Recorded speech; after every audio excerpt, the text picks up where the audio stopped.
अस्सलामुअलैकुम व्यूवर्स, उम्मीद है कि आप सब खैरियत से होंगे। आपकी दीनवी और रूहानी रहनुमाई के लिए हम बड़ी कोशिश से प्रोग्राम मुरतब करते हैं। इसकी हौसला अफजाई और तरवीज के लिए ज़रूरी है कि आप भी इस चैनल को सब्सक्राइब, लाइक और शेयर ज़रूर करें और सदक़े जारिया में शामिल हो जाएं। तो आइए अपने प्रोग्राम का आगाज़ करते हैं।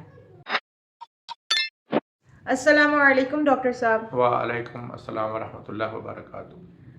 अच्छा डॉक्टर साहब, एक साइल ने पूछा है कि अक्सर लोगों का ख्याल है कि मुर्दे कब्र में हमारी बातें सुनते हैं, लिहाजा कब्रिस्तान में जाते वक्त दुनिया की बातें नहीं करनी चाहिए और ज़िक्र अस्कार में मसरूफ़ रहना चाहिए। डॉक्टर साहब, इस बारे में शरीयत का क्या हुक्म है? बिस्मिल्लाहिर्रहमानिर्रहीम। अस्सलाम वालेकुम व्यूअर्स। ये भी एक हमारी ज़िंदगी का बहुत बड़ा हिस्सा है जिसके बारे में हमारा वास्ता पड़ता है वो कब्रिस्तान में जाना और कब्रिस्तान में जो लोग हमारे मदफून हो चुके हैं उनके हवाले से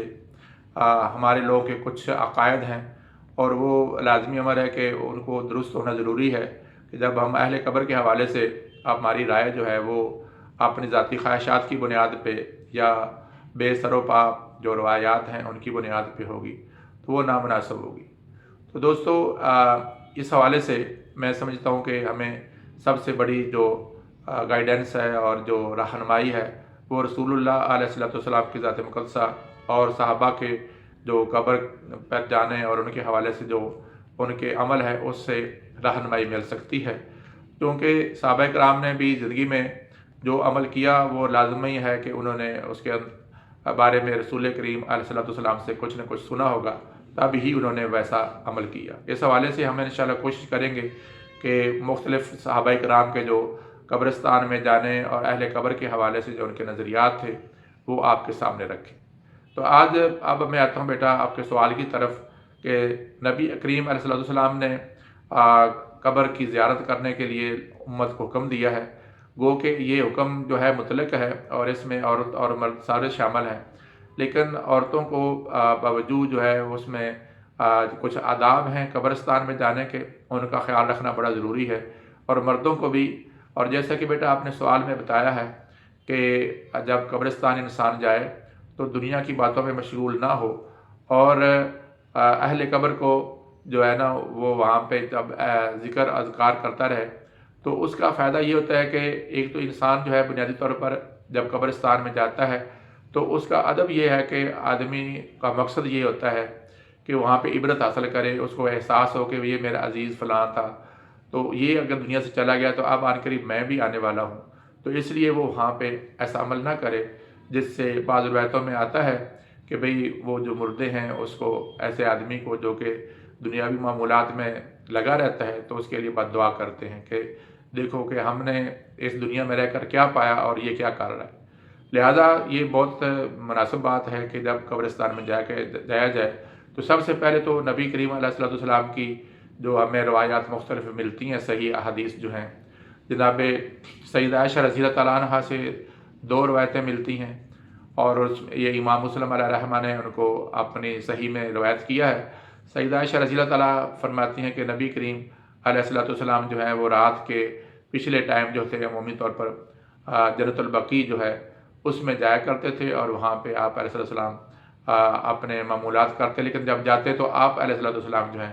उन अहले कब्र के लिए अस्सलामु अलैकुम या अहलल कुबूर कहते हैं। और ये लंबी दुआ है और ये इस तरह हज़रत बुरैदा रज़ी अल्लाह अन्हु से भी एक रवायत जो है इमाम मुस्लिम ने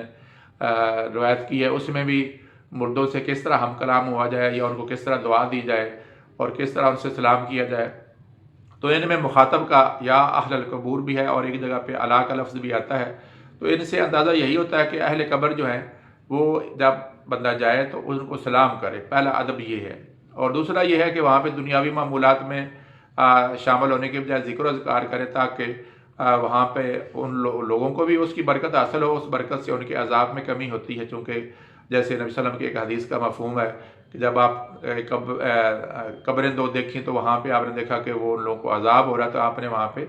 हरी टहनियाँ रख दी और कहा कि ये हरी टहनियाँ जो है ज़िक्र करती हैं और जब तक ये हरी टहनियाँ हरी रहेंगी अहले कब्र के ऊपर अल्लाह ताला अज़ाब की कमी करेंगे। तो चुनाचे जब दुनिया की बातें करेंगे, अगर वो मुर्दे बद्दुआ नहीं भी करते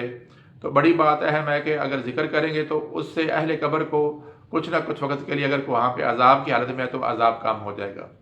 دوسرا یہ ہے کہ نبی علیہ الصلوۃ والسلام نے یہ جو میں نے احادیث کا ذکر کیا ہے ان میں باقاعدہ صیغہ جو ہے وہ سامنے جو حاضر ہے اس کا صیغہ یا اہل القبور کا کہا ہے، تو اس کا مطلب یہ ہے کہ اللہ تبارک تعالیٰ کی ذات ہے، یہ ممکنات میں ہے کہ وہ مردے براہ راست بھی سنتے ہوں، اور یہ بھی ممکنات ہے چونکہ وہ عالم برزخ ہے تو اللہ تعالیٰ ان کو وہ بات جو ہے یا اس آدمی کا جو سلام ہے پہنچا دیتے ہوں اور وہ اس کا جو ہے سلام کا جواب دیتا ہو۔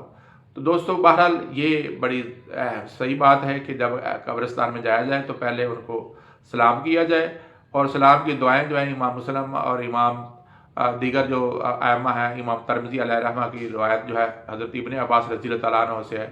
تو انہوں نے بھی یہاں پر جتنے بھی یہ دعائیں مسنون ہیں یہ آپ کو مختلف کتب میں مل جائیں گی، اور یہی دعائیں آپ یاد کر لیں اور قبرستان میں جاتے ہوئے ان کو پڑھا کریں۔ عورتیں جائیں تو اپنے جسم کو ڈھانپ کر جائیں، اور جیسے حضرت عائشہ صدیقہ رضی اللہ تعالیٰ عنہ جو وہ اپنے حجرے میں حضرت عمر رضی اللہ تعالیٰ عنہ کی موجودگی میں جب جاتی تھی تو آپ جب ان کی قبر بن گئی تو آپ اپنا پورا جسم ڈھانپ کر جاتی تھی، تو لیکن دنیاوی باتوں سے پرہیز کریں اور ذکر اذکار کرتے ہوئے جائیں، اور یہ بالکل ٹھیک بات ہے اور یہ مسنون طریقہ ہے۔